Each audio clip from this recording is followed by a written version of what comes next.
मेरे जो सलमान रुश्दी के व्यूज हैं वो बरका के दत्त के इंटरव्यू के अंदर मैंने दिए हुए हैं। वाहिद पाकिस्तान का लीडर, बाकी तो हमारे लीडर्स उसके खिलाफ बात नहीं करते थे क्योंकि मगरब में उसकी बड़ी सपोर्ट थी।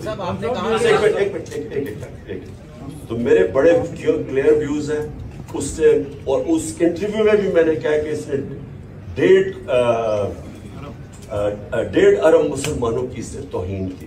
मैंने बड़ा वाज़ेह है, और मैं फिर से आपको रिपीट करता हूं कि ये जो मैं जो बात कर रहा था वो स्पेसिफिकली कर रहा था कि जो तरीकाकार है, और मैं फिर से आपको कहता हूं कि अगर आप ये इसको अलाउ कर देंगे, इजाजत दे देंगे, जो श्रीलंका के अंदर उन्होंने उसको फैसला किया कि यही इसने किया है तौहीन, और सारों ने पकड़े चला दिया उसको।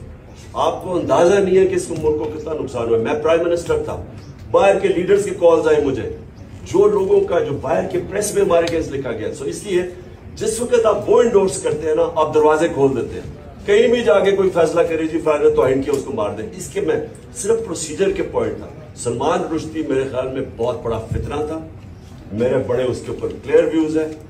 मैं उसको कहा कि मैं कभी किसी फोरम के करीब हम नहीं जाना चाहते जिधर ये फितना, जिसको पता था कि मुसलमानों को होते हुए इससे तकलीफ पहुंचाई।